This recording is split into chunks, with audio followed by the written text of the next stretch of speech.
Good morning, everybody. This is Stephen Pugh of the Home Bible College. I want to do another installment in the life of Christ, and this is installment number 32, and it's called the marriage at Cana of Galilee. It's in John chapter 2, verse 1 to 11. And the third day there was a marriage in Cana of Galilee, and the mother of Jesus was there, and both Jesus was called and his disciples to the marriage. And when they wanted wine, the mother of Jesus saith unto him, They have no wine. Jesus saith unto her, Woman, what have I to do with thee? Mine hour is not yet come. His mother said to the servants, Whatever he says unto you, do it. And they were set 6 water pots of stone after the manner of the purifying of the Jews, containing 2 or 3 firkins apiece. Jesus saith unto them, Fill the water pots with water. And they filled them to the brim. And he saith unto them, Draw out now, and bear unto the governor of the feast. And they bare it.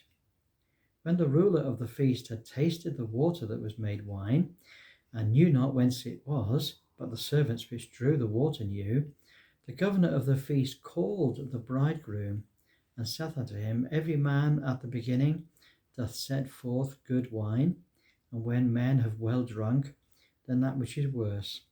But thou hast kept the good wine until now. Now this beginning of miracles did Jesus in Cana of Galilee, and manifested forth his glory, and his disciples believed on him.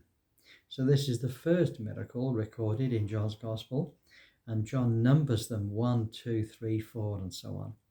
So 3 days later, Christ is invited to a marriage in Cana of Galilee, and this is the first messianic sign recorded by John.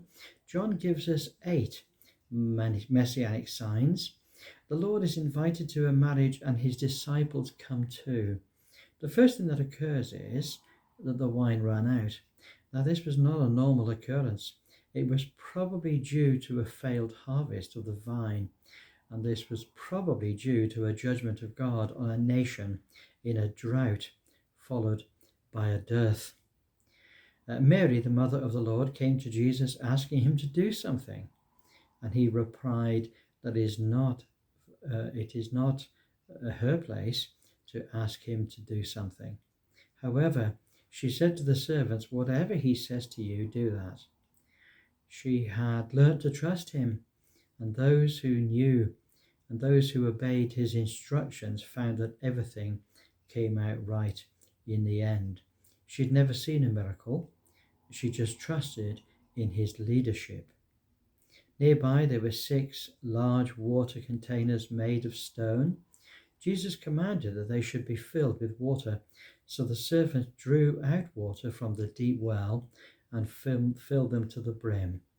Then the Lord said, Now go and draw out more water, presumably from the well, and give it to the chief guest of the wedding.